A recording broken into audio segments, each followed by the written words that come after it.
Buongiorno, my love. Buongiorno. I'm here with my really tall co-leader, Jack, and we are here at the beautiful, beautiful Museum of Modern Art. This is probably my favorite museum in Rome, which is crazy because it's the Modern Art Museum, and it has a cool saying on the steps where it says, "Time is out of joint," which I feel like is very appropriate for this time right now, yeah? So this week we are talking about creating that trust and security in teams and having all of those voices being heard, yeah? Mm-hmm. So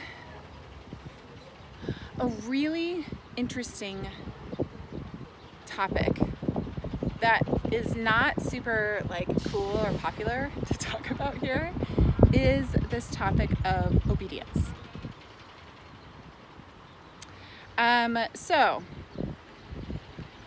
obedience is a complicated topic, I think, because we tend to collapse together this idea of obedience and authoritarianism.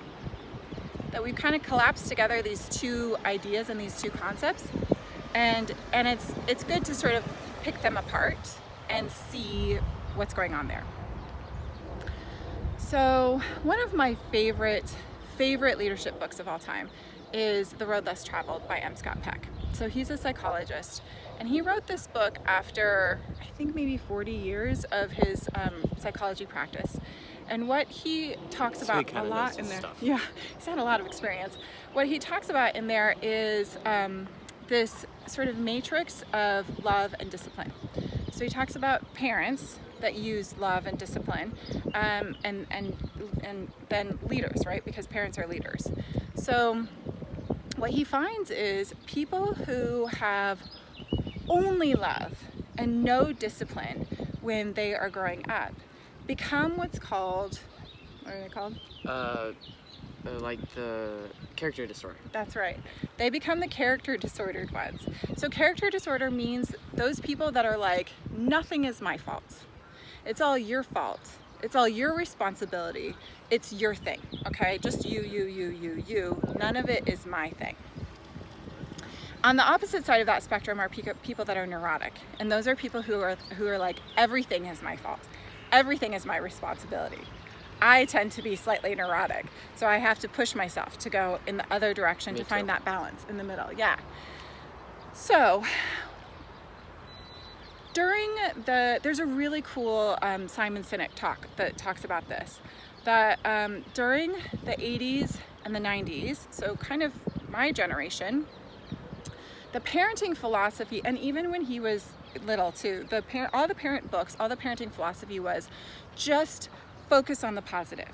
Just pour massive amounts of love on your children and it will all work out in the end. So we know that that's failed. That experiment doesn't work very well. Why? Because it creates character disordered people. It creates people who think that everything is everybody else's fault. Everything is everybody else's responsibility. And that doesn't really work out very well. It creates a lot of blame, a lot of division, all of that kind of stuff. So in comes this idea of obedience. You want to talk about this? We had a really great talk about this last night, so I want to hear what Jack has to say. So I love Star Wars, and so I made this term called Obi-Trust, which is like obedience and trust put together. It's not Obi-Wan Kenobi and trust put together, but I like to think of it as both ways. So obedience isn't always someone telling you what to do. It's when you decide it's when I decide to trust the person and do it. And so that means that obedience is not authoritarianism, like Mom said, because it's all your own decision to do it. And so there's this podcast called Hidden Brain, and I listened to a part of it, and it was and I listened to a little bit of it, and it was like there are these two like people's groups. So they did a study on American kids and Asian kids, and so the American kids so they had like three things happen.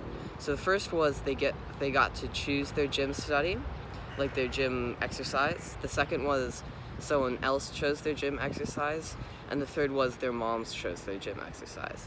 So with the American kids, they really like to choose their own gym exercise because it like freed them to do whatever they wanted. They didn't really like it when someone else chose their gym exercise, but they were okay with it, and they were like outraged if their mom chose their gym exercise. It's like almost the opposite for the Asian kids, because the Asian kids were okay with choosing their own gym exercise, liked it if someone else chose their gym exercise, and like really liked it if their moms chose their gym exercise, because there's like, I want to show that I can do it to them. So I think that this is, remember Taoism, and remember that kind of like bringing together of, or finding that balance point in the middle. And this for me is a very interesting place to go, because we worked really hard when the kids were little, and especially Jack, on teaching them obedience. Why? Because sometimes life hands you really crazy situations that were not expected. And time is out of joint sometimes. And it's like Groundhog's Day sometimes. And things happen. And so if we haven't like learned the skill set of obedience, if we haven't learned how to embrace that feeling inside of ourselves, we spend all of the time, all of our energy on bashing against the decisions that other people are making during that time. So when life hands us a weird situation, if we haven't learned, oh, this is a time for obedience when I don't know what's going on, I'm just going to focus on myself. If we haven't learned that skill set, then we spend all of our time only being angry at other people, instead of finding constructive answers for how to move forward. Does that make sense?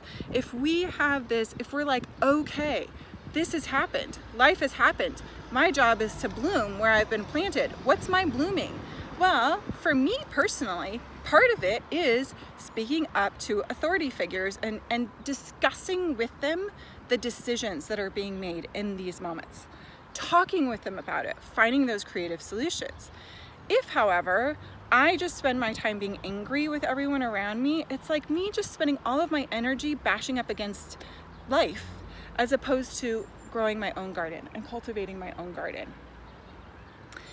It's a really funny topic that's going on right now, because we think that obedience just means that I'm a robot, that I just do what everybody else tells me to do. And it's not. It's more about learning how to be like a really great learner in every single situation. There's always learning here. I can learn from every single situation. What's the learning for me? And what do I want to do there? Mm-hmm. Yeah? Would you agree with that? Yep. Yeah. And what's really cool is that now Jack gets this. He gets this feeling of obedience. And so now what he can do is he can be my partner in this. And he can come up to me and be like, hey, Mom, you know how you told me to not be on the computer so much? Maybe you shouldn't be on the computer so much. And I appreciate having somebody else that's there to talk with me about that and help me to learn obedience too and remember obedience too, so that I don't have to do it all by myself. Yeah? Yep. All right. Thanks, co-leader. No problem, man. Everybody have a beautiful, beautiful day. We'll see you tomorrow. Bye-bye.